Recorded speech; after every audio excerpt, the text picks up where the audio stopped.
¿Qué tal amigos? ¿Qué tal amigas? Bienvenidos, bienvenidas. Esto es Aquí y Allá desde los Estados Unidos y también desde Bolivia de manera simultánea. Qué gusto como siempre estar cada día con ustedes de 7 a 8 de la mañana, hora de la costa este de los Estados Unidos y hora también simultánea en Bolivia. Son las 7 de la mañana con 3 minutos y estamos muy contentos de comenzar esto que le hemos llamado Aquí y Allá, buscando informarles como siempre para que usted tome las mejores decisiones. La revista Latino celebra 200 años de creación de Bolivia y para conmemorar esta fecha histórica, premiaremos a los bolivianos de oro en el exterior.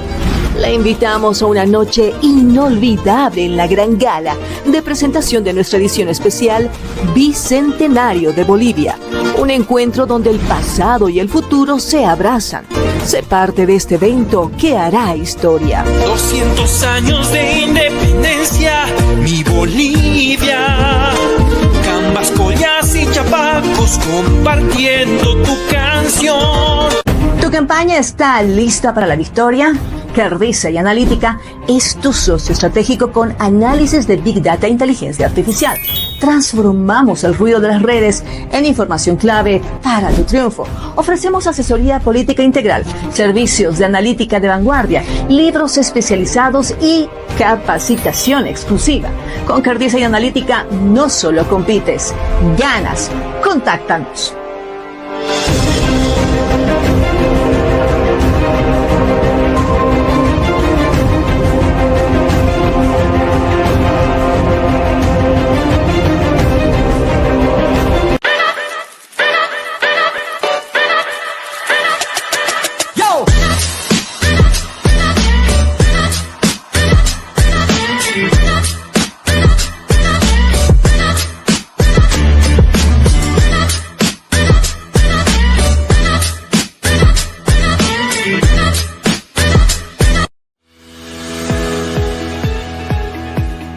Latinos, el país que construimos, busca destacar lo mejor de la comunidad hispana en Estados Unidos y el mundo. Todos los días te informamos por nuestra red multimedia. Y no te olvides buscar nuestra edición impresa de forma gratuita todos los meses.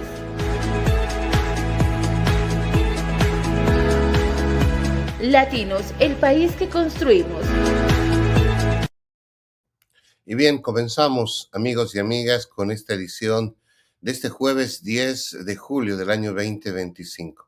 Y vamos a comenzar justamente contándoles de que aquí en el área metropolitana de Washington, aquí en los Estados Unidos, hubo mucha lluvia en la víspera. Algunas alertas de inundación incluso provocaron de que se tome mucha precaución a la hora de conducir. Estaremos viendo imágenes más adelante. Pero arranquemos con este resumen informativo de lo más importante en las últimas horas en el contexto internacional y también desde la Casa Blanca aquí en el área metropolitana de Washington. Estados Unidos impondrá un arancel del 50% a Brasil en represalia por lo que Donald Trump tachó de cacería de brujas contra el expresidente brasileño Jair Bolsonaro. El anuncio ocurre en medio de señalamientos entre Luis Ignacio Lula da Silva y el mandatario republicano tras la cumbre de los BRICS. El Congreso de Perú aprueba una ley de amnistía para militares, policías e integrantes de autodefensa sobre los que pesan denuncias, juicios o sentencias por violaciones a los derechos humanos cometidas durante el conflicto armado interno entre 1980 y el año 2000. Ahora el Ejecutivo deberá de aprobar el dictamen. En Guatemala, al menos 5 personas perdieron la vida y una decena sufrieron heridas a causa de los sismos que el martes sacudieron el centro del país centroamericano y cuyas numerosas réplicas continuaron el miércoles. Hay daños significativos en un centenar de viviendas.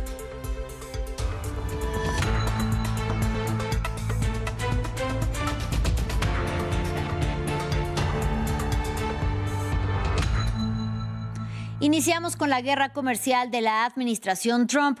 Brasil será agravado por Estados Unidos con aranceles del 50%. Así lo anunció Donald Trump en represalia por lo que tachó de cacería de brujas contra el expresidente brasileño Jair Bolsonaro, que enfrenta un proceso legal por su papel en un supuesto intento de golpe de Estado en enero del 2023. En tanto, el gobierno de Luis Ignacio Lula da Silva calificó de ofensiva la misiva, llamó a consultas al encargado de negocios de Estados Unidos y amenazó con represalias. Nuestra corresponsal Valeria Zacone nos amplía.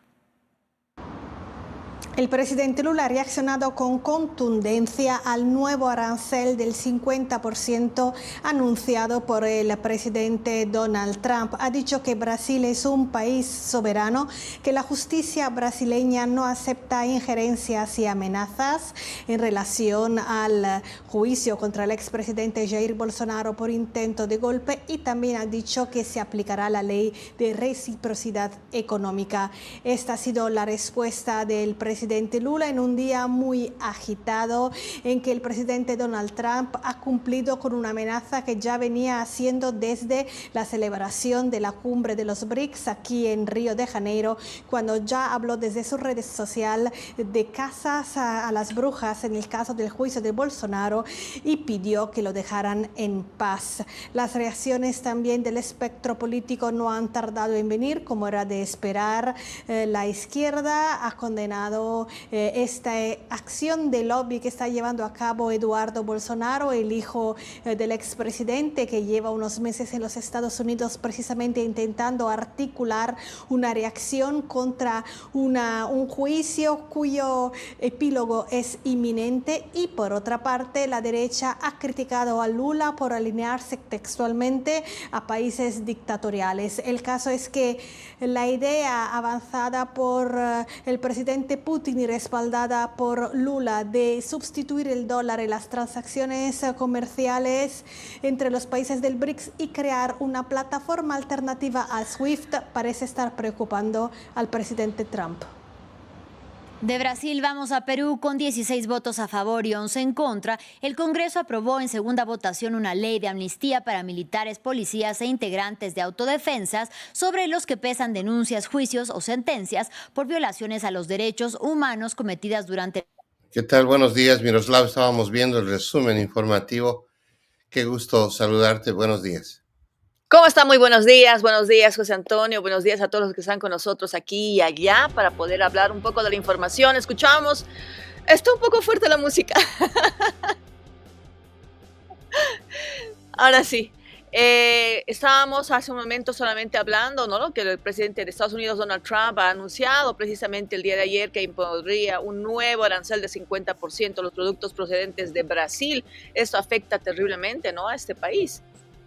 Claro, y podría repercutir incluso en la economía de toda Sudamérica porque Brasil incide mucho en la balanza comercial incluso de los países que colindan, ¿no? O sea, prácticamente el impacto no solamente sería el Brasil, también repercutiría a todos los países de Sudamérica, incluida nuestra querida Bolivia. No, y aparte de eso, ¿no? Es súper interesante un mensaje que ha dado Trump respecto a Jair Bolsonaro, ¿no? Y la crítica que hace a Brasil sobre el juicio que existe contra Bolsonaro, que habla que es una cacería de brujas, que debería terminar de inmediato. Entonces creo que son también otros temas pendientes que se tienen, ¿no? Claro, se podría decir que se está polarizando el tema de que los BRICS se hayan reunido En Brasil. en Brasil y que además se hayan ratificado varios acuerdos, entre ellos hacer un paralelo a lo que sería el dólar, buscar una alternativa económica. Esto obviamente no gusta para nada a la administración Trump y es por eso que ya lo dijo mientras estaban reunidos en Brasil. Trump anunció de que todos los países que sean parte del BRICS tendrían de facto un incremento de 10% en los aranceles, porque los constituye en un ente, digamos, en una organización que no tiene, por así decirlo, una muy buena relación con los Estados Unidos. Entonces, obviamente, estos anuncios del presidente hay que tomarlos muy en cuenta, porque él no solamente los dice de manera, se podría decir, espontánea, sino que los cumple, y eso lo ha demostrado en su administración. Sin embargo, este comentario es un poco, bueno, está mostrando un poco de injerencia, ¿no? Al fin y al cabo, un proceso judicial contra un expresidente lo toma un gobierno de un país, es una decisión del gobierno de un país. Ahora Claro. ya, obviamente, posteriormente, si se tuvo o no se tuvo la razón, lo dice la historia y también la defensa, ¿no? Pero sí, es una posición que la tiene que tomar cada país. Claro, pero tú sabes, Miroslava, de que Estados Unidos siempre ha tenido esa política, tanto demócratas como republicanos siempre han estado a la vanguardia para muchos y otros lo llaman intromisión de la política internacional, más aún donde tienen intereses. En el caso concreto de Brasil, Bolsonaro, de Bolsonaro, Bolsonaro tiene juicios en su contra. Según Bolsonaro son juicios políticos, juicios armados, pero hay juicios incluso que tienen que ver con actos de corrupción. Ahora, lo que decía la nota al final es justamente el hijo de Bolsonaro ha estado buscando reunirse con políticos para hacer una cruzada a favor de su padre. Obviamente como hijo me imagino que su rol es ese, pero esto, mira lo que está repercutiendo y estos comentarios que ya afectarían incluso al propio Brasil como tal, porque uno de los más grandes referentes en Sudamérica, sin duda, que es la economía de Brasil. ahora cuéntanos, José, el día de ayer había noticias en Washington, tú te encuentras por allá, ¿cómo está el clima? Bueno, en este momento ¿Cómo tenemos, amaneció? vemos las ventanas y vemos que está el clima tranquilo. Hay amenaza de, de un poco de lluvia durante el día, pero sin embargo no creo que tengamos lo mismo que hemos vivido en la víspera. Quiero mostrarte esta imagen. Así comenzaba el cielo en Washington. Poco a Wow. poco se empezaba a llegar esta, estas nubes con fuerza. Son Ese es un imágenes. time lapse, ¿no? Sí, sí, sí. Mira, así comenzó. Esos eran los relámpagos, incluso que iluminaban desde Alexandria en la bahía del Potomac hasta el inicio de Maryland y todo eso. Es decir, todo el día vivió prácticamente relámpagos. Las alertas y las amenazas pues estuvieron presentes. Sí, leía justamente en las redes sociales, ¿no? Que el Servicio de Meteorología de Estados Unidos emitió una alerta de tornado para Washington, D.C. Una tormenta con potencial destructivo fue detectada por radar. Eso decía más o menos la alerta que lanzaban en X. Afortunadamente no fue tanto, digamos, como se anunció. Sin embargo, sí habían recomendaciones de no manejar en algunas áreas, de andar con cuidado, y obviamente la recomendación principal, si no tienes la necesidad de salir, no lo hagas, porque obviamente te expones a este tipo de hechos, pese a que existen acá muchas condiciones para tal vez de ayuda, de apoyo, etcétera. Lo cierto es de que ante un tema tan duro, climático, pues no puedes hacer nada, ¿no? Y este video que tú nos mandaste, creo que ha sido uno de los más populares en la víspera. El del Sheriff Cloud. Sí. Es un círculo prácticamente el que se conforma y mucha gente dice, ¿qué es? ¿Qué ha pasado? O sea, ¿cómo se produce eso? Este es un fenómeno climático que tiene que ver mucho con el cambio climático, con el calentamiento global. Hace poco en la India también se vio eso hace unas semanas. Entonces, y la gente obviamente se alarmaba en la India y explicaban eso los expertos, ¿no? También en las playas, con el reflejo del ¿A qué mar. hora más o menos fue ayer eso? Ha debido ser alrededor de las 5 a 6 de la tarde, hora de la costa este. Y digamos, hora de Bolivia, igual estamos en el mismo horario. Entre las 5 y 6 de la tarde ha pasado este hecho. Obviamente mucha gente pues se alarmó, pero lo que más preocupaba era justamente cómo se iba oscureciendo el cielo, cómo llegaban las nubes y cómo los estruendos, los truenos, los relámpagos, pues nos alarmaba mucho, sin duda que sí. Este Pero Sheriff bueno, Cloud creo que está, anexado a lo que es una tormenta, ¿no? Una tormenta eléctrica, una tormenta que aparece, ¿no? Y es investigada por meteorólogos, es algo que muy raras veces aparece. Claro, es la contracción de las nubes por el cambio climático, que en su roce, tú sabes que las nubes pueden provocar en su roce iones, entonces esos iones provocan justamente ese relámpagos, ¿no? Entonces, esa es raíz de eso. Pero bueno, no pasó a mayores. He estado hablando con una amiga y me dijo por la Columbia Road, que es casi en el centro mismo de Washington, un relámpago partió un árbol. Eso es muy común acá, o sea, ese tipo de hechos. Esperemos de que no tengamos novedades. Seguramente la policía nos va a estar dando los detalles más adelante. Oh, ahí está Rosy. Saludos, Rosy Montesinos. Rosy, ella es una periodista connotada de El Salvador, a quien yo aprecio mucho. Te mando un saludo, amiga. Ella es directora de DC Express News, que también a veces pues hicimos varias colaboraciones, hicimos la cobertura de las elecciones en El Salvador. Un gran saludo, Rosy. Gracias por seguirnos. Bueno, así hemos estado, mi querida Miroslava. Así te cuento.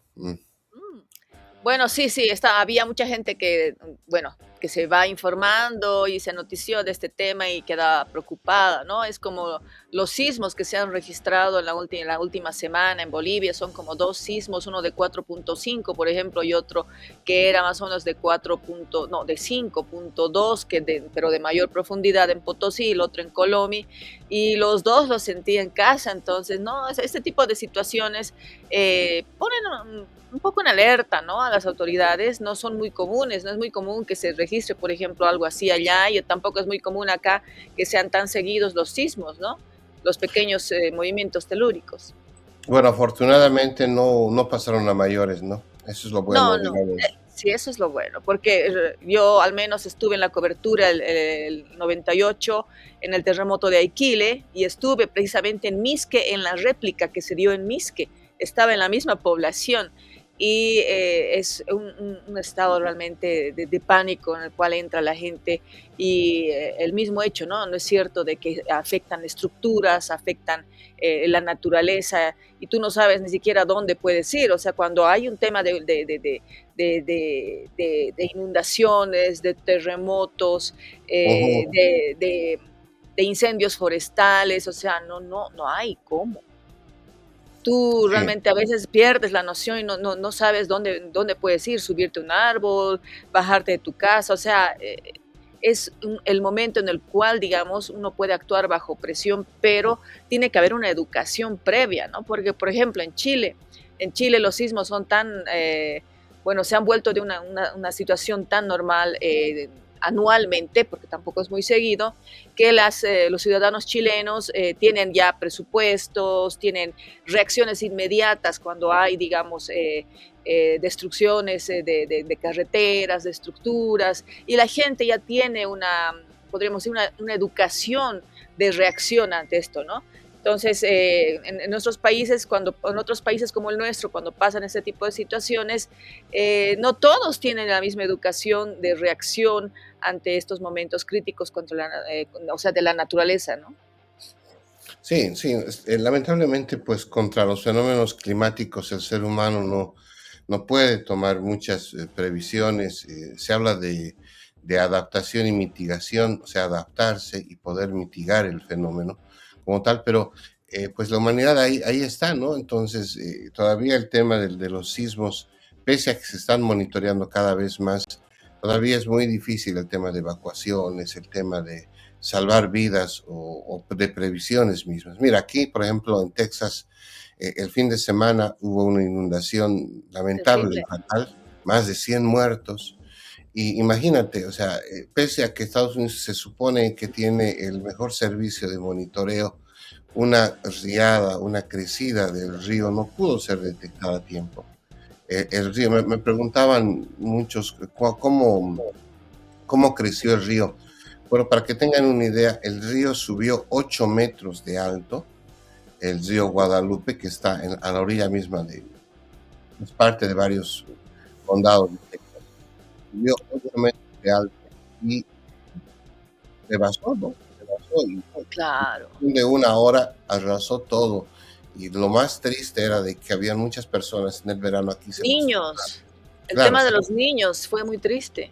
se acostumbra a Estaban hacer en un bus, ¿no? En un carpas. bus escolar bueno, ya o algo así. por la lluvia ellos decidieron subirse al bus, es lo que dicen. Pero el tema es de que mucha gente, al americano promedio, por así decirlo, le gusta acampar a orillas del río. Sí, Entonces, eso es había cierto. muchos turistas que estaban haciendo esto en el área. Esos fueron los Vi unas imágenes realmente impactantes de un río en Nuevo México, donde Ujú. una casa es arrastrada, ¿no? O sea, toda la estructura de la casa estaba siendo arrastrada. Entonces, Sí. esa fue más o menos la situación en ese lugar. Y como tú dices, yo también lo comprobé a los norteamericanos, que no solamente son estadounidenses, sino también canadienses, les encanta muchísimo el tema de acampar, la naturaleza, llevar comida específica, o sea, hay industria específica para poder tener comida precisamente para estar días y días lejos de la urbe, ¿no? Sí, sí. Y a propósito de Chile, mira esta información, Miroslava. Esta información es importante tomando en cuenta lo que está hablando Donald Trump en este momento con el tema de los aranceles y los impuestos. Okay. Chile, el principal productor de cobre del mundo, espera una comunicación formal por parte de Estados Unidos para responder al anuncio del presidente Donald Trump de imponer aranceles de 50% a las importaciones del metal rojo.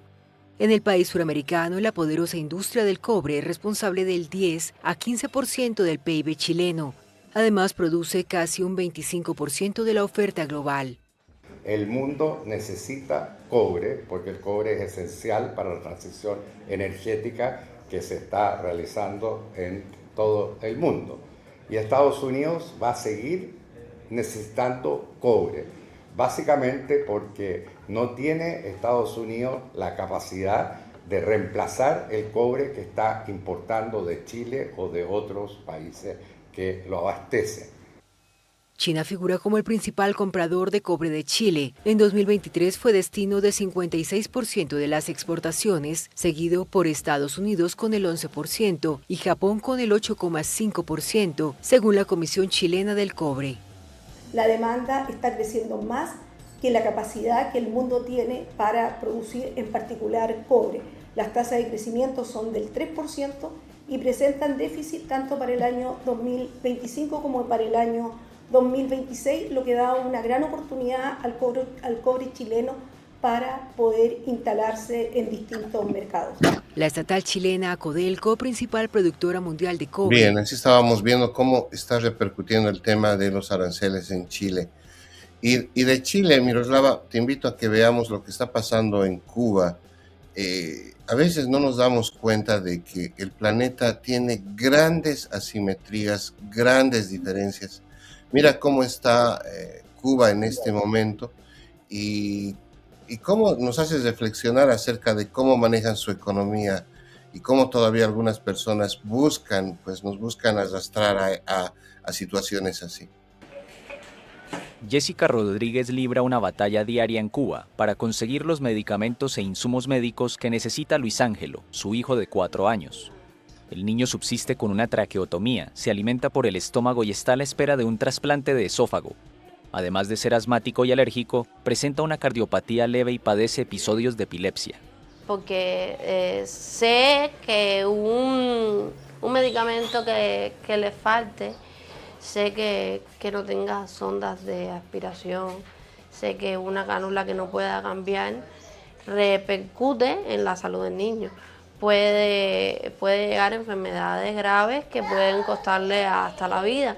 Igual que esta madre, muchos cubanos pasan por un calvario para conseguir las medicinas. Los estantes de farmacias lucen vacíos y los hospitales carecen de material médico como gasas, hilo de sutura, desinfectante u oxígeno. Debido a los problemas que tuvimos, la poca entrada de medicamentos en la farmacia, queremos también recuperar un poco la medicina natural. En Cuba, donde el sistema de salud es público y universal para los cubanos, las farmacias o servicios de salud privados no son legales. Ante el déficit alarmante de medicamentos, desde 2021 el gobierno comunista permite a la población traer desde el extranjero en su equipaje alimentos y medicinas exentos de impuestos, aunque sin carácter comercial. Muchos medicamentos que ingresan al país por esta vía alimentan un mercado informal que lucra con el dolor ajeno y que opera a través de grupos de WhatsApp y páginas de Internet. Sin embargo, en las redes también funcionan grupos que ofrecen donaciones o promueven el canje de medicamentos por alimentos. Y la madre que su hijo está convulsionando hoy y que no tiene el medicamento, no puede esperar por los análisis, por las decisiones, por las medidas, que no puede esperar por eso. Ella lo que necesita es su medicamento hoy. El proyecto Palomas, una plataforma de comunicación y solidaridad, ha entregado medicamentos de forma totalmente gratuita a más de 179,000 cubanos desde su creación en La Habana en 2021. Gracias a esta fundación hoy pude conseguir los medicamentos para mi mamá, que están en falta a nivel nacional completo. Ella es diabética y toma glimepiridina. Y bueno, es un medicamento vitalicio que lo necesita de por vida. Y entonces gracias a esta fundación, gracias, lo pude conseguir. Cuba, sometida al recrudecimiento del embargo estadounidense y sumida en su peor crisis económica en más de 3 décadas, no ha logrado en los últimos años disponer de los $300 millones necesarios para importar materias primas y producir la mayor parte de los 650 fármacos que en 2024 conformaban su cuadro básico de medicamentos. Bien, ahí está Cuba. Está la situación del país así. Bueno, Miroslava.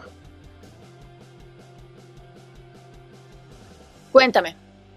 No, te decía, pues así está Cuba y es una pena que todavía en el siglo XXI tengamos que sufrir este tipo de hechos, ¿no? Este testimonio de esta madre es totalmente desgarrador y obviamente no comprendo cómo todavía no podemos evolucionar como sociedad humana, como seres humanos.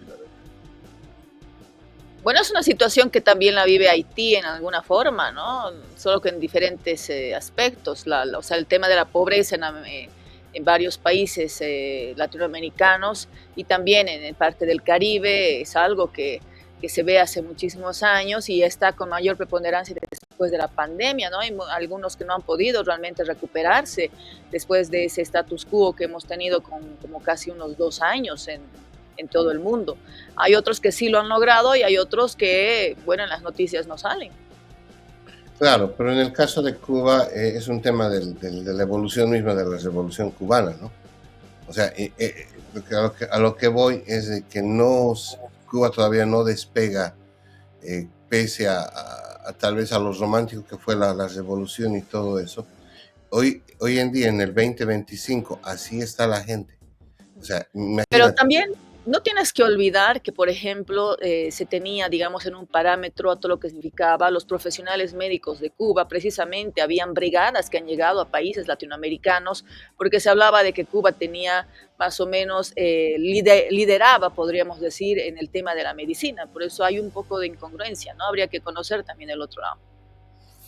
Claro, pero mira, esto es real. O sea, lo que estamos viendo es real. O sea, tú sabes que los médicos cubanos han sido exportados a toda Latinoamérica como mercancía y los gobiernos les pagaban sueldos que no pagaban a sus médicos nativos, digamos, a sus médicos de cada país y los canjeaban porque es una forma para generar divisas, plata para el gobierno de Cuba. Es eso, o sea, eso ha sido. Ahora, de que sean buenos, sean malos, etcétera, eso es un tema aparte. Yo a lo que me voy es el hecho de que la sociedad cubana está viviendo así en este momento. Fíjate esos stands. Amigo, el Internet también es otra de las quejas que se tiene en Cuba. O sea, Cuba está así hace mucho tiempo. Claro, lógico, pero cuando hablas de salud, hablas básicamente de vida. Yo pienso que la gente puede vivir sin Internet una semana, pero si no tienes una penicilina para ponerte en el cuerpo, créeme que puedes morir por una, no sé, por una peritonitis, lo que sea, ¿no es cierto? Pero bueno, en fin, así está el planeta y ya me desfogué, ya lo dije. Sí, lo noté. Bueno, vamos avanzando. ¿Qué te parece si seguimos hablando de Centroamérica? Nosotros hemos comentado varias veces sobre el tema de Bukele y cómo está El Salvador. Y a propósito de eso, espero verlo este fin de semana al cónsul de El Salvador en un evento. Yo dije a Bukele. Bueno, Bukele ha estado acá va a llegar para octubre o noviembre, se tiene previsto eso, estar aquí en el área metropolitana de Washington. Lo más seguro es que seguramente se va a entrevistar con Trump y todo eso, porque pues El Salvador es el único país que ha logrado renovar el TPS, el estatus de protección temporal, porque los demás están, como estás viendo, ¿no? Hace pocas horas Honduras y Nicaragua han perdido ese estatus. Como 80,000 ciudadanos de Honduras y de Nicaragua tienen que abandonar ahora territorio estadounidense. Bueno, pero aquí los abogados están trabajando, están buscando opciones para que esta gente se quede con otro estatus, porque muchos de ellos tienen ya familias, tienen hijos grandes. Bueno, entonces se está trabajando en eso. Y bueno, hay que alentar a que tengan alguna solución, ¿no? Pero hablando de El Salvador, mira, a mí me preocupa este tipo de voces. En las últimas horas, un cardenal, un sacerdote, un jerarca de la Iglesia Católica en El Salvador ha cuestionado la administración de Bukele, pidiéndole que sea un poco más flexible. Ya cuando los líderes religiosos empiezan a hablar, independientemente a cualquier iglesia, ya yo pienso que deberíamos escucharlos porque son líderes natos de la comunidad. Te invito a que veamos, a toda la audiencia, veamos esta nota y luego ya vamos a hablar de nuestra amada Bolivia. El cardenal Gregorio Rosa Chávez pidió el miércoles al gobierno de Nayib Bukele que informe sobre los 252 migrantes venezolanos deportados por Estados Unidos, quienes llevan casi 4 meses presos e incomunicados en El Salvador. Los venezolanos fueron enviados a El Salvador por el gobierno de Donald Trump a partir del 15 de marzo, luego de acusarlos de integrar la banda criminal Tren de Aragua. Todos permanecen incomunicados en la cárcel de máxima seguridad en El Salvador, construida para pandilleros por Bukele, sin que el gobierno permita que sus familiares y abogados los visiten. Tampoco ha proporcionado información sobre ellos ni sus identidades. Y ciertamente alguien que esté detenido tiene derecho a cosas mínimas que están establecidas en la ley internacional, que sepa dónde está y cómo está, que hay información sobre su situación a las familias, son cosas elementales. Y eso es lo que gritamos con toda la fuerza, porque es una iniquidad que eso no se pueda cambiar. La Iglesia ya se había pronunciado sobre los venezolanos el 20 de abril, cuando el arzobispo de San Salvador, José Luis Escobar, pidió a las autoridades que no conviertan al país en una gran cárcel internacional. Abogados y familiares de los venezolanos retenidos han intentado visitarlos y obtener información sobre ellos, pero se han topado con el silencio de las autoridades salvadoreñas. El cardenal también deploró que unos 40 periodistas de El Salvador se hayan exiliado tras sufrir hostigamientos, según una denuncia del gremio. ¿Cómo vencer el miedo? ¿Cómo tener derecho a hablar sin ser víctima? Esa es la tarea. Pero la realidad está ahí. El mundo entero la ve cada vez más clara. Creo que poco a poco la realidad va a imponerse, ¿verdad? Porque la mentira tiene las patas cortas. Rosa Chávez también sostuvo que debe cortarse ya el régimen de excepción que rige en El Salvador desde hace más de 3 años, que permite detenciones sin orden judicial para combatir a las pandillas.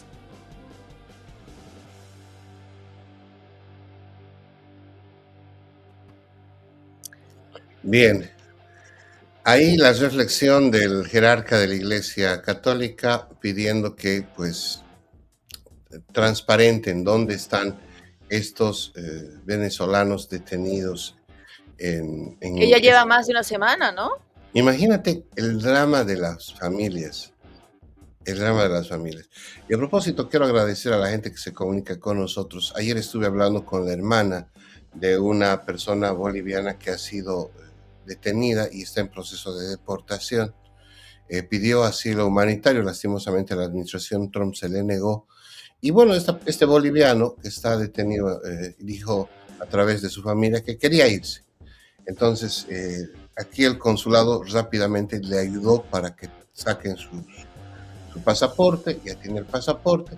Ahora me preguntaban, ¿cómo hacemos? El consulado no está presionando para que de una vez por todas se vaya mi hermano porque quiere comprarse el pasaje. Entonces, ahí el consulado ya no puede hacer nada, dependemos de ICE, de la gente. Entonces, ¿por qué te cuento toda esta mecánica doméstica, si vale el término? porque la gente está viviendo ese tipo de dramas. Imagínate que tu hermano, que un familiar sea detenido y no sepas nada, y más aún en otro país, en Venezuela, imagínate, o sea, no sabes ni siquiera cómo es la cultura allá, lo que conoces es simplemente por información de los medios, y a veces no toda la información que los medios damos es pues absoluta o la correcta o la más precisa, ¿no? Siempre caemos en ambigüedades, entonces es complicado. Ojalá que esta gente de Venezuela pueda tener una opción de volver a su país y pueda obviamente encontrar paz sobre todas las familias. Bueno, vámonos a nuestra linda Bolivia, Miroslava. El tema del litio, ¿verdad? Con eso vamos a arrancar. No, el orden ya, te decía, empezábamos por el tema político. Con el tema político. Bueno, sí. Lo primero que me mandaste, te cuento que entró, era lo del litio. Pero bueno, ¿hablemos de Dune o hablamos de Dune? Foros? Sí, el orden está ahí. No, es que en el orden que tú me has pasado, primero me sale la nota del litio 3, la nota del litio 1. Entonces, no, te pasé otro orden. Sí, es que me ha llegado de otra manera entonces.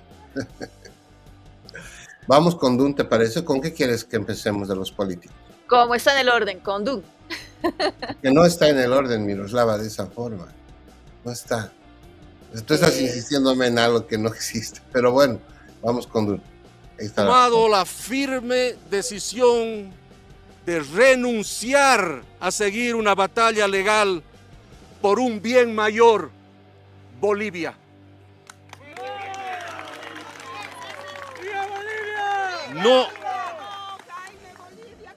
No entraremos en una trampa jurídica que nos están tendiendo. Nos hemos dado cuenta a tiempo. Quieren que hagamos el amparo para que a través nuestro el masismo logre lo que no ha podido lograr hasta ahora, y no vamos a ser instrumento de eso nunca.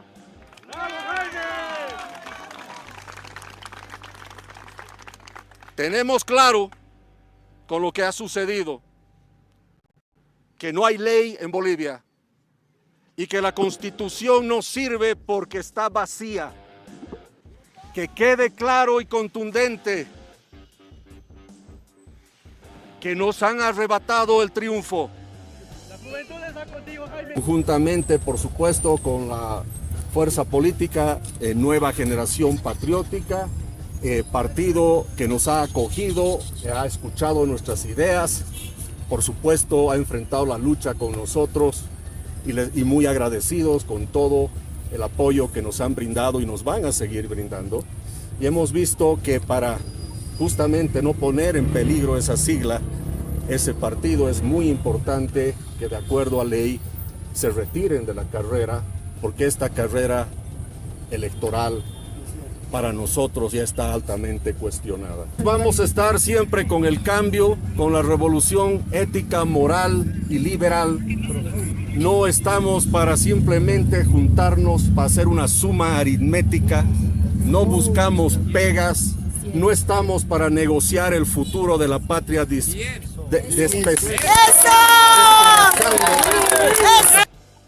Bueno, ahí tenemos a Jaime Dune, que estaba frente al Tribunal Electoral en La Paz, precisamente con todos los militantes que tenían del NGP. Dune ha confirmado precisamente en esta declaración que el NGP, es la primera vez que estaba participando en elecciones presidenciales, la Nueva Generación Patriótica, se bajaba de la contienda electoral. No participará de las elecciones de este 17 de agosto tras la inhabilitación del candidato presidencial de esta agrupación política. Entonces, ha generado eso muchísimas reacciones positivas, negativas, en el sentido de que se habla, ¿no?, de la falta de viabilidad para poder habilitar un candidato por un lado, y en otra de la negligencia en el sentido de no haber realizado los papeles con el tiempo correspondiente para poder ser habilitado, ¿no? Hay partidos políticos, frentes que incluso hablaban de que podían acoger a Jaime Dune en sus filas si él lo quería. Hay también otras personas que han asegurado que no lo van a hacer. El mismo Jaime Dune ha dicho que prefiere bajarse para no perjudicar el proceso electoral, no ser, digamos, como han podido escuchar, una situación que pueda ser utilizada políticamente con gente como por ejemplo Evo Morales. Y bueno, los militantes incluso estaban pasando unos videos respecto a un ave fénix que ellos van a continuar y que más bien esto era el principio, el inicio. Yo me imagino que es el mensaje de que quieren dar, de que ellos ya estarían fijándose en el 2030, ¿no? Bien. Así Dunn deja la carrera electoral y bueno, pues tendrá su repercusión seguramente en los votantes y obviamente pues le deseamos éxitos a este señor. ¿Qué más le podemos decir desde aquí? Que le vaya bien. Sí, sí, Marcelo Claure también hizo referencia que hablaba de una dictadura disfrazada, ¿no? Al evitar que él pueda ser habilitado como candidato. Pero bueno, o sea, hablaba también Hassan Teufel, como tú decías ayer, en unas entrevistas en las cuales aseguraba de que, bueno, hay requisitos, hay normativa y todos la tienen que cumplir, ¿no? O sea, si tú tienes la certeza de que vas a concluir tu bachillerato, ya estás a medio año viendo qué carrera vas a estudiar el próximo año y haciendo incluso tus papeles antes de tiempo para evitarte las filas de fin de año. Entonces, son cuestiones un poco más lógicas, ¿no? Incluso salió a una conferencia de prensa una vocera de la alcaldía del Alto, precisamente para decir que él no fue un consultor, que él había sido un oficial en el tema financiero y que estos 20 procesos se debían al hecho de que él no había realizado sus descargos correspondientes. Entonces, cuando no realizas descargos, empiezan los procesos, empiezan las multas y empiezas pagando por cosas que incluso tú no hiciste. Claro, es la normativa boliviana.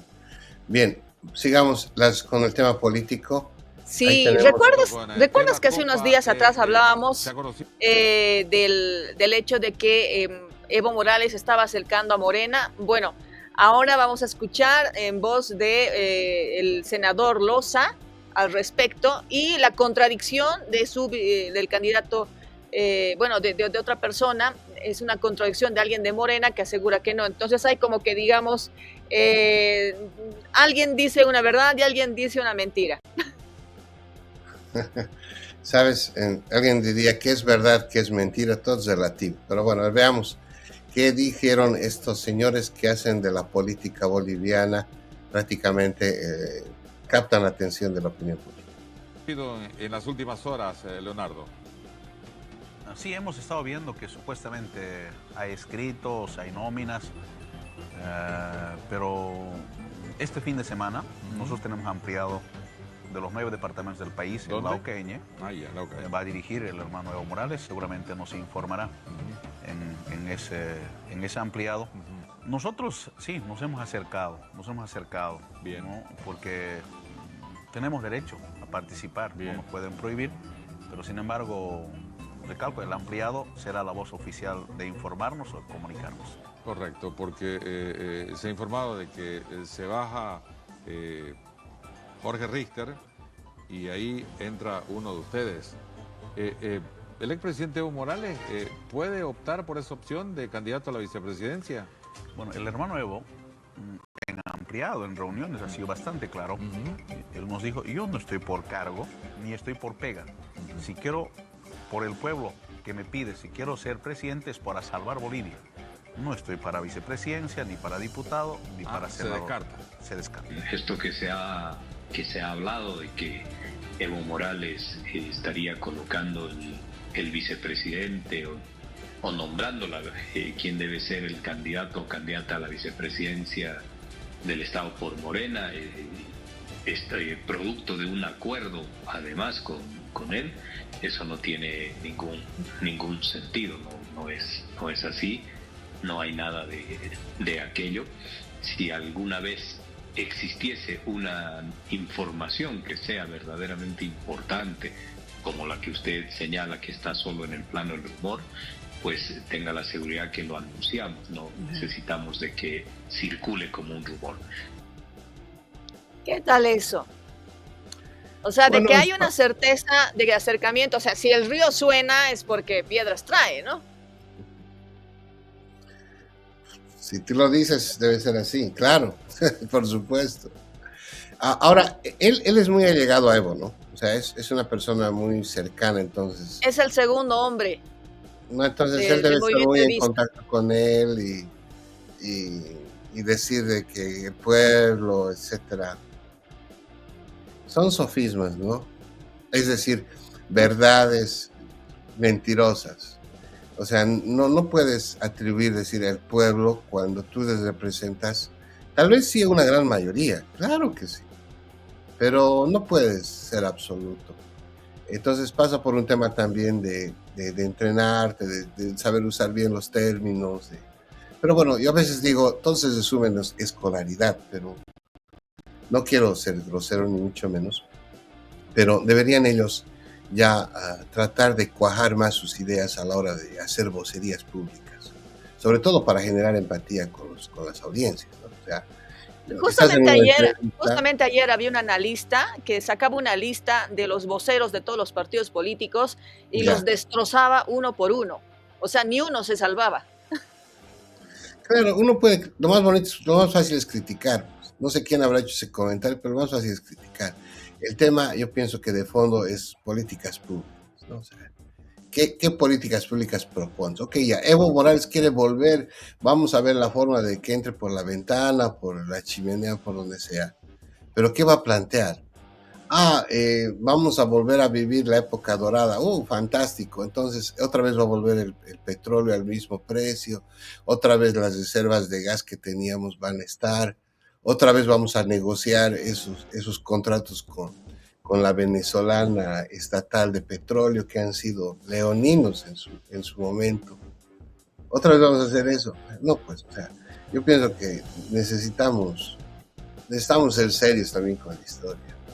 En realidad, al punto al que quería llegar es que nosotros habíamos adelantado esta primicia hace una semana atrás, incluso más de una semana, y bueno, se estaría ratificando el hecho de que como el evismo ya no puede ingresar a tener el candidato presidencial que ellos querían, que era Evo Morales, estarían mimetizando más o menos a sus candidatos en partidos y ya estaríase confirmando de una vez que podría ser Morena. No hablaba el candidato vicepresidencial, obviamente, pero no es la primera vez que hablan del acercamiento con Morena. Y no es el único, te diré. En un foro escuchaba también a la candidata vicepresidencial de este partido que está siendo el paraguas para Andrónico Rodríguez y que también aseguraban que tenían nexos con Morena. Eso quiere decir que Morena se ha acercado a estos dos personajes, Andrónico y a Evo Morales, ¿no? Claro, es que no te olvides que cuando haces política tienes que negociar, pues, o sea, el arte de la política. No me olvido, por eso te decía. Claro, y deben estar hablando con todos, ¿no? Yo me acuerdo de Óscar Eide en los 90, cuando estaba en la cárcel de San Pedro, don Óscar Eide, por un tema de narcotráfico y todo eso que vivió el MIR. Óscar Eide decía, hay que ser pragmáticos. Cuando alguien les reclamó cómo el MIR de la izquierda tradicional boliviana se unía a ADN, un partido totalmente de derecha, que es más, incluso en los 70 los correteó a los jóvenes del MIR y prácticamente los golpeó en la historia, ¿cómo se unían? Y don Óscar decía, es que hay que ser pragmáticos. Claro, la política es eso, o sea, no nos sorprendamos que mañana pasado Manfred le dé la mano a Evo, o Evo le dé la mano a Samuel Doria Medina y digan, pues por el bien de Bolivia vamos a respirar hondo y vamos a caminar juntos. Si se da el caso, créeme Miroslava, es que no hay principios. No se están jugando en este momento temas filosóficos. O sea, no hay una esencia en debate. O sea, porque cuando habla este señor, este hombre que tú dices que es el segundo de Evo, cuando él habla, él dice, no habla de un tema filosófico de utopía de vida, digamos, este es mi sueño, yo lucho por eso, etcétera. No, él está hablando de un caudillismo. En su discurso lo que tú ves, él lo ve mesiánicamente a Evo, o sea, entonces no hay opción, no encuentras el planeta si no está Evo Morales. Ese es el concepto que el señor tiene. Claro, eso no es muy novedoso, José, porque al fin y al cabo quien ha hecho seguimiento, él incluso en las participaciones que tiene, en los ampliados precisamente que transmite la causa Chuncoca, tiene el mismo discurso, ¿no? Claro. Repite, es el mismo discurso que tiene. Claro, pero imagínate, eso es lo que quieres vender al fin y al cabo, porque la política es el arte de vender, o sea, ese es el concepto que quieres vender. O sea, ahora, cómo la audiencia te cree, no te cree, y eso será otro debate, ¿cierto? pero desde el punto de vista técnico, lo que él hace es básicamente decir, yo digo A y digo A y digo A y digo A, no me interesa escuchar otras versiones, ¿entiendes? A eso me voy. Pero bueno, ahora tenemos la nota de un foro, le estaba viendo. Yo no sé por qué no lo invitan a mi amigo Rodrigo a los debates, pero veamos la nota de este video tan bonito que has conseguido. Ya.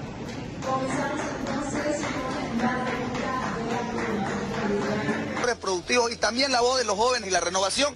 Esta señora que han traído a Andrónico no es renovación, es relevo. Andrónico no es renovación, es relevo del MAS, de lo mismo. Y después de tanta humillación que nos han hecho los cruceños, el masismo, el socialismo, el arcismo, vienen y prefieren invitarlos a ellos antes que invitar a candidatos de renovación. En esta oportunidad yo voy a representar a Andrónico en el foro y vamos a hacer conocer nuestra propuesta a los exportadores y también la propuesta que tenemos para todos los jóvenes en Bolivia. No, precisamente tengo que ir a decirlas, les espero por favor después. Lamentablemente, cuando ya se produjo el golpe de Estado de 2019, esta inversión quedó trunca. Por favor. Entonces les informo. Tiene 40 segundos más, adelante. No, gracias, está bien, pero este es un tema que era muy importante para Santa Cruz en su momento y que quedó sin continuidad cuando hubo ese quiebre institucional en el país. Entonces, les informo que sí existe la normativa para hacerlo, nosotros no vamos a esperar a hacer una nueva ley, no vamos a volver a sacar 80 normativas, lo vamos a hacer.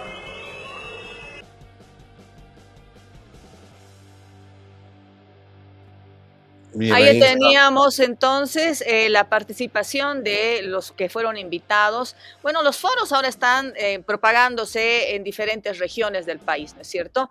Tenemos foros de áreas, por ejemplo, que trabajan con el sector de los derechos de las mujeres, con los jóvenes, con el sector agricultor. En esta ocasión fue de CADEX, de la Cámara de Exportadores, en La Paz, en Santa Cruz, en Cochabamba, en Oruro, en diferentes regiones, porque todos quieren tener a los candidatos, obviamente, sentados ahí adelante explicando. Pero yo creo que en algún momento los candidatos y su agenda no lo logran, ¿no? No pueden.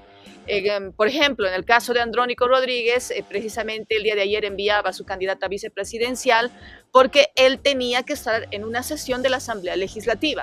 O sea, tenía que cumplir la agenda que tiene como todavía senador y presidente de la Cámara Alta.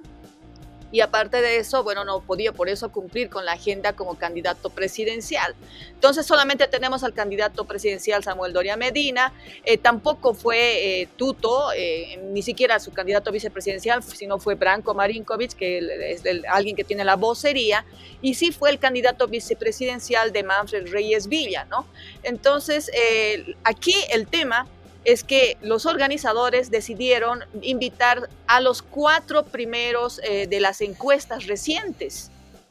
Ellos fueron los que definieron, de acuerdo a encuestas, con quienes iban a hacer un compromiso, que obviamente firmaron un documento con 10 puntos específicos, es un buen avance, es más que obvio, pero yo me voy al asunto de cómo puedes tú definir en base a una encuesta a tus invitados y no dar palestra, no dar la voz a otros candidatos.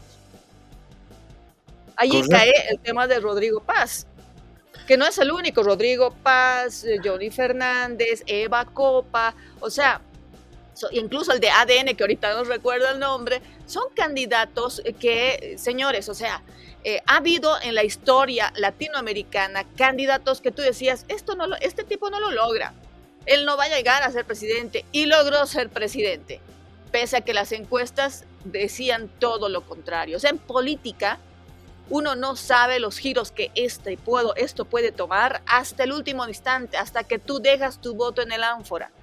Entonces es sesgar, es callar la voz de otros candidatos, a mi modo de ver. Tienes toda la razón, mi querida Mirra. Y precisamente... ¿sabes?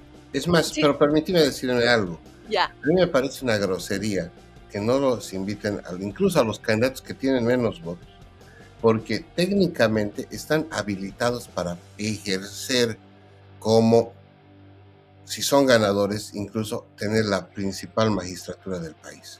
Entonces, deberían estar. Ahora, me parece también incongruente de que los candidatos no estén presentes en estos foros tan importantes, porque estás hablando, este es un foro de la CAINCO, ¿verdad?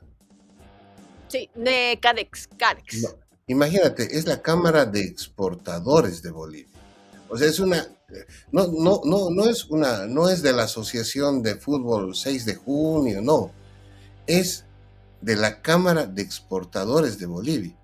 Estos hombres y mujeres, estas mujeres y hombres empresarios, se dedican a traer divisas a Bolivia, porque son los que exportan, son aquellos que venden los productos y traen plata al país. O sea, ¿cómo no puedes estar en este foro?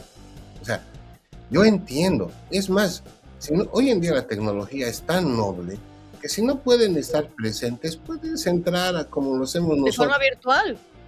Y responder también en línea y tomarte esa media hora, una hora o el tiempo que fuera por respeto. Ahora, si no habían las condiciones, solamente había uno de los candidatos, pues era lo más conveniente diferirlo o suspenderlo para otra fecha, ¿no?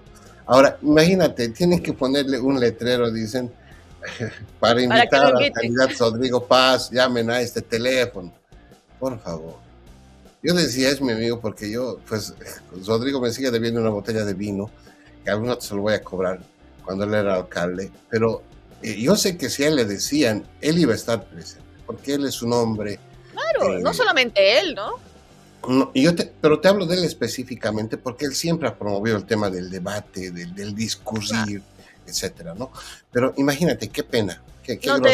Para concluir, te decía, no solamente él, justamente ayer, por ejemplo, No Mentirás, es un programa en RTP, entrevistaban a Johnny Fernández y precisamente le hacían la misma pregunta, señor alcalde, lo invitaron como candidato a la presidencia y él confirmó que no fue invitado.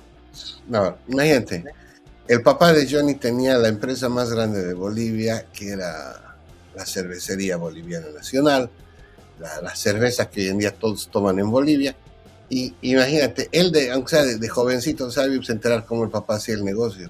Bueno, yo estoy hablando incongruencia hoy en día. Vamos al tema del litio, mi querida Miroslava. Sí, pero coincido contigo, la molestia, o sea, ¿no? La molestia en el hecho de que existan instituciones que de alguna forma sesgada ya estén definiendo, induciendo incluso al voto, ¿no? Al fin y al cabo, todos tienen la posibilidad de participar. Yo haría eso faltando 2 semanas cuando ya han salido varias encuestas, ya tienes más definida la figura, pero no faltando 40 días. No, pero incluso eso, lo que tú has dicho, quiero subrayarlo. ¿Cómo puede servir de método de invitar a un panel una encuesta? Sí. Por favor, no, o sea, bueno, vamos a hablar del litio. Tengo la nota número, empezamos por la 3, ¿no, Miroslava? Empezaremos por el BO para poder hablar encima, hay el 1 y el 2 y al último ponemos la 3. Ok. Bueno, esto es algo que sucedió el día de ayer. Mira, fíjate, esta es la Comisión de Economía Plural, se encuentra más o menos en el piso 6, 7, creo, del edificio que hay en La Paz de la Asamblea Legislativa.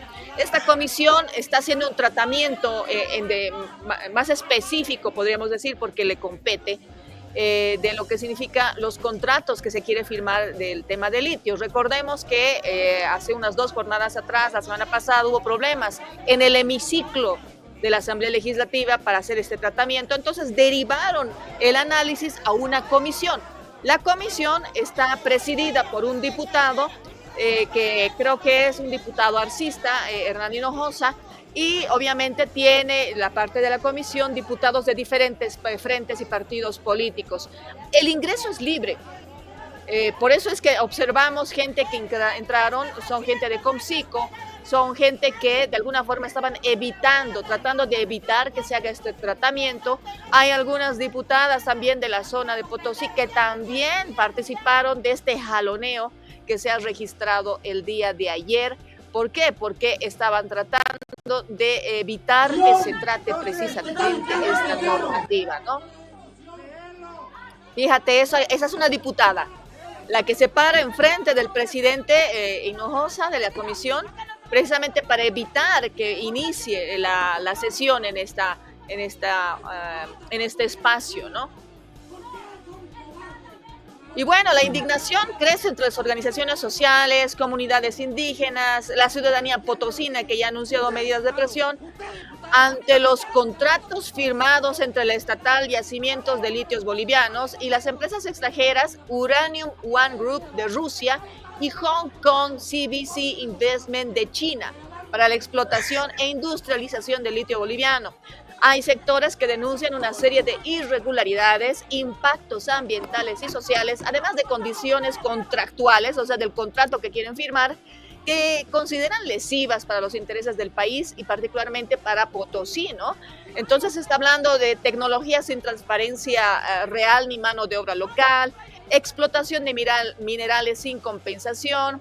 Están hablando de riesgo de colapso hídrico en comunidades, falta de consulta previa y consentimiento, ubicación estratégica sin transparencia, podríamos decir, porque quieren instalar la planta en el delta del Río Grande, que es una zona de alta riqueza de litio, según los estudios de incluso los años 90 para los potosinos. La elección de ese sitio no es casual. También hablan de dudas sobre regalías y responsabilidades, regalías consideradas que son una burla, cláusulas leoninas e irreversibles, confidencialidad de multas impuestas, un impacto paisajístico y cultural. Todo eso son más o menos los 10 puntos que estos sectores están reclamando y están tratando de evitar que se le llegue a firmar estos contratos que el Estado, el gobierno está impulsando que sean rápidos antes de que se marchen. Mira, es una pena, ¿no? Este tema del litio boliviano es desde el año 1993, en la época de Jaime Paz Zamora. Ajá. Y ¿sabes por qué me acuerdo bien la fecha? El año al menos. Porque el año 1993, quien te habla, yo hacía mi servicio militar hace más de 30 años. Y el presidente Paz Zamora, en aquella época, en los medios de comunicación, hablaba de la negociación con Concipo en torno al contrato por el litio. Más de 30 años y lamentablemente no se pueden poner de acuerdo la región con el gobierno central para llevar adelante el cauce. Más de 30 años de rezago. Yo pienso que, ya lo que me preocupa, bueno, alguien me va a decir, claro, es que tú vives en Estados Unidos, qué sé yo, y bla, bla, bla, pero empresas rusas, empresas chinas queriendo intervenir en el litio boliviano. Entiendo que la idea del MAS siempre ha estado, digamos, en esa línea, pero yo pienso que deberíamos tal vez buscar, bueno, tal vez lo que yo voy a decir no tiene ningún asidero, pero en el fondo este es un negocio y debería hacérselo ya. Porque el litio va a dejar de ser energía, tal vez en el siguiente decenio. En este momento necesitamos baterías de litio. Mira, el X-Space, el X-Space-D, si no me acuerdo, el último transbordador, ya está usando otras baterías alternas al litio reutilizable. O sea... No, yo te entiendo, José Antonio. O sea, según el contrato que se está intentando firmar, se estima que la instalación de las plantas requerirá al menos 6 años antes de operar a plena capacidad y va a generar 49,000 toneladas anuales de carbonato de litio mediante una tecnología EDL. Sin embargo, también, como te estaba narrando hace unos instantes, no es firmar por firmar. No se puede firmar por firmar un contrato si no hay reglas claras y los potosinos en eso han sido muy tajantes, ¿no? A ver si escuchamos al diputado Egues, precisamente, que está sugiriendo que los diputados vayan y sesionen en el mismo lugar, en Potosí, para que ahí se explique este asunto. De la Asamblea del Comité de Economía Plural, al diputado Hernán Hinojosa, él ha dicho que no tiene los recursos. Aquí está la plata suficiente para pagar el transporte ida y vuelta a Potosí en flota, para que podamos sesionar como nos comprometimos con el pueblo potosino y con el pueblo boliviano. No tienen argumentos para negarse. Aquí están los recursos económicos que nos permiten trasladarnos. Si el Estado está quebrado, si no hay recursos en la Asamblea Legislativa, por lo menos a este diputado no le pesa sacarle su sueldo el suficiente dinero para garantizar de que vamos en flota a sesionar a Potosí, pero no vamos a permitir de que regalen los recursos naturales de los bolivianos a empresas transnacionales y socios del arcismo. ¿Cuánto está dispuesto a dar de su bolsillo, diputado? Hemos cotizado que vale el pasaje en flota 129 bolivianos a Potosí. Bueno, eso ya son detalles, ¿no es cierto? Pero lo que escuchas es eso, los potosinos quieren que se trate el tema, pero se lo trate bien y en su región. Esa es la petición que se tiene. Ok, bueno, esto está para largo todavía, yo creo. Sí. Ojalá que, yo te diría, Miroslava, ojalá que de una vez se haga un contrato. Entiendo, tiene que ser un buen contrato y bla, bla, bla, comprendo. Pero, ¿sabes? Es lo que te decía tu amigo, al que lo entrevistábamos al inicio del programa, cuando comenzábamos el ciclo de aquí a allá, hace un mes o 2 meses. Te decía algo, el técnico que lo entrevistamos. El tren se está yendo, y la verdad nomás es así, o sea, ayer es ayer, hoy es hoy, o sea, el tiempo es implacable. Si no lo puedes hacer, pues olvídate, otro lo va a hacer. Y mira, esto me parece de lo más, por Dios, esta es la gente que define la política económica del país. ¡Qué barbaridad! Bueno, ojalá que pues de una vez se elijan nuevos gobernantes y tengamos mejores días para nuestra linda Bolivia, Miroslava. Así es, ya llegamos al final. Sí, agradecemos mucho la atención. Gracias amigos, gracias amigas, nos vemos mañana, Dios mediante. Hasta mañana, Miroslava. Hasta mañana, que tengan una muy linda jornada.